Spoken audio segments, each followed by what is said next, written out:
जिवंत देव, जो पवित्र प्रभू येशू ख्रिस्ताच्या नावाला धन्यवाद देऊ.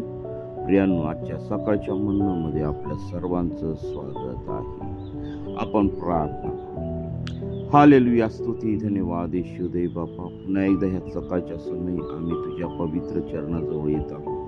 प्रभू, जे काही वचन तू आज आम्हाला देणार आहे त्या प्रत्येक वचनाद्वारे तू आमच्या प्रत्येकाचा ताबा तू घे. आमचं जीवन प्रिय प्रभू येशू त्या वचनाप्रमाणे तू घडव आणि त्या वचनाप्रमाणे चालण्यासाठी तू आम्हा प्रत्येकाला तू सहाय्य कर. प्रत्येक भावाला, प्रत्येक बहिणीला, प्रत्येक लेकराला, प्रत्येक वृद्धाला प्रिय प्रभू येशू तुझ्या पवित्र चरणाजवळ समर्पित करत आहे.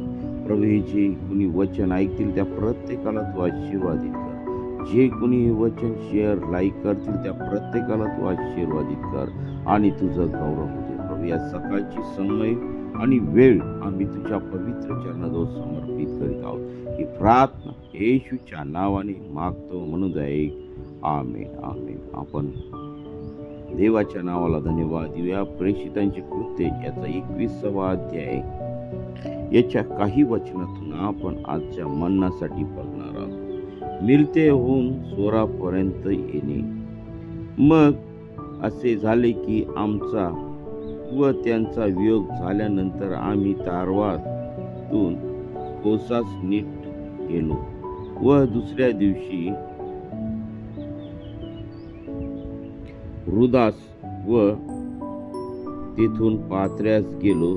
नंतर पलीकडे फेनिके जाणारे तारून मिळाल्यावर आम्ही त्यात बसून निघालो. मग कुप्र दृष्टीस पडले तेव्हा ते डावीकडे टाकून आम्ही सूर्याकडे जाऊन सोरास उतरलो, कारण तेथे तारवातील माल उतरायचा होता. आणि शोध केल्यावर आम्हा शिष्य भेटले म्हणून आम्ही तेथे 7 दिवस राहिलो. त्यांनी आत्म्याच्या द्वारे पौलाला म्हटले, तुम्ही यरुशलेमेत पाऊल टाकू नका. मग असे झाले की ते दिवस संपल्यावर आम्ही तेथून निघून मार्गस्थ झालो. तेव्हा स्त्रिया व मुले यांच्यासह सर्वांनी आम्हाला नगराबाहेर पोचवली. तेथे समुद्राच्या किनाऱ्यावर आम्ही गुडघे टेकून प्रार्थना केली आणि एकमेकांचा निरोप घेतल्यावर आम्ही तारवात बसलो आणि ते आपल्या घरी माघारी गेले. आता ह्या 1 ते 6 वचनांमध्ये आम्हाला ह्या ठिकाणी पाहायला भेटतं की पाऊल आणि त्याच्या संगती असणारे देवाचे दास हे सर्व देवाच्या आत्म्याने त्या ठिकाणी काम करत असताना आम्हाला दिसत आहे. आणि बघा, आम्हाला वचन 5 मध्ये असं दिसतंय की तेथे समुद्राच्या किनाऱ्यावर आम्ही गुडघे टेकून प्रार्थना केली. पहा, त्यांचं जीवन जे होतं ते प्रार्थनामय होतं. आणि 4थ्या वचनामध्ये आम्हाला त्या ठिकाणी दिसतं की शोध केल्यावर आम्हा शिष्य भेटले म्हणून आम्ही तिथे 7 दिवस राहिलो. त्यांनी आत्म्याच्या द्वारे पौलाला म्हटले, तुम्ही यरुशलेमेत पाऊल टाकू नका. बघा, आत्म्याचं म्हणजे ते पवित्र आत्म्याचं काम या ठिकाणी आम्हाला दिसत आहे. प्रियांनो, आज मंडळांमध्ये या गोष्टींचा अभाव आहे आणि म्हणून मी तुम्हाला सांगतो की देवाचं वचन तुम्हाला सांगतं की आपण देवाच्या वचनाकडे आपण लक्ष देऊ. की पवित्र आत्म्याची गरज मंडळीतील प्रत्येक व्यक्तीला आहे. थेट पुजाऱ्यापासून तर थेट आम्हाला त्या ठिकाणी मंडळीपर्यंत देवाच्या आत्म्याची गरज आहे. आणि पहा, यांच्या जीवनामध्ये 2 महत्त्वाच्या गोष्टी आहेत की देवाच्या आत्म्याच्या प्रेरणेने त्या ठिकाणी चालत होते आणि गुडघे टिकून ते प्रार्थना त्या ठिकाणी त्यांनी केलेली आम्हाला दिसत आहे. म्हणजे आम्हाला त्यांचं जीवन जे दिसतंय ते प्रार्थनामय जीवन दिसत आहे. आणि मग पुढे पाऊल कैसरियास मध्ये येतो. मग आम्ही आपल्या सोरापासूनचा जल प्रवास संपविला आणि प्लतमैसास येऊन व बंधुजनास भेटून त्यांच्या तेथे 1 दिवस राहिलो.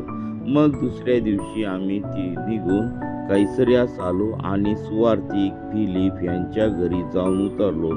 या 7 पैकी एक होता, त्याला 4 अविवाहित मुली होत्या. त्या ईश्वरी संदेश देत असत. तेथे आम्ही पुष्कळ दिवस राहिलो असता अगप नावाचा कुणी एक संदेष्टा यहूद्याहून खाली आला. त्याने आम्हाकडे येऊन पाऊलाचा कमरबंद घेऊन आपले हातपाय बांधून म्हटले, पवित्र आत्मा असे म्हणतो की हा कमरबंद ज्या माणसाचा आहे त्याला यरुशलेमेत यहूदी लोक ह्याप्रमाणे बांधून परराष्ट्रीयांच्या हाती देतील. हे ऐकून आम्ही व तेथल्या लोकांनीही तुम्ही यरुशलेमेत जाऊ नका अशी त्याला गळ घातली. तेव्हा पौलाने उत्तर दिले, तुम्ही रडून माझे मन खचविता हे काय? मी नुसता बंधनात पडण्यासच नव्हे तर प्रभू येशूच्या नावासाठी यरुशलेमेत मराव्यास देखील तयार आहे. तो ऐकत नाही. हे पाहून प्रभूच्या इच्छेप्रमाणे हो असे म्हणून आम्ही स्वस्थ राहिलो. पहा, या ठिकाणी पौल बघा देवाच्या आत्म्याने काम करताना आम्हाला दिसत आहे. आणि मग पहा, या वचनाचा आपण अभ्यास करूया आणि त्या जिवंत देवाच्या चरणाजवळ आपण जाऊया आणि आमचं जीवन त्या पवित्र देवाला देऊया. देवबाप करू ह्या छोट्याशा वचनाद्वारे तुम्हाला मला आशीर्वादित करू. आपण प्रार्थना करू. हालेलुया, स्तुती, धन्यवाद येशू देव बापा, या वचनावरती तुझा आशीर्वाद पाठव. हे वचन ऐकून अनेक लोकांना तू आशीर्वादित कर आणि तुझं गौरव होऊ दे पित्या परमेश्वरा. प्रिय प्रभूजी, आम्ही कुणी नाही तर सर्व काही करणारा जिवंत परमेश्वर तू आहे.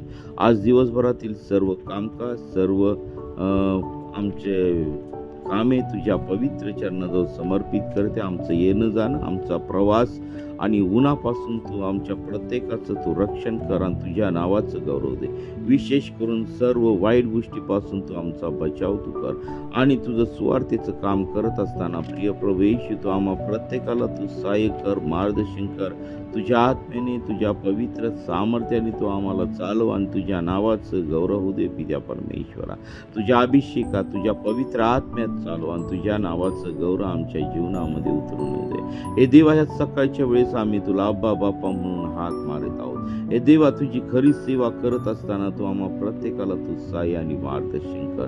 देवापा, जे तुझी सेवा करत आहे त्या प्रत्येकाला तू आशीर्वादित कर.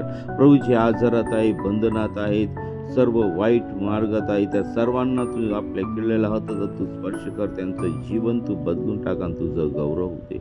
हे प्रभू, आज आम्ही तुझ्याकडे धावा करीत आहोत. आमची प्रार्थना ऐक आणि आमच्या प्रार्थनेचं उत्तर तू देन. तुझ्या नावाचं गौरव होते. ही प्रार्थना येशूच्या नावाने मागतो म्हणून ऐक. आमेन. प्रियांनो, आपल्याला जर प्रार्थनेची गरज आहे तर 9730301668 या क्रमांकावरती संपर्क साधा.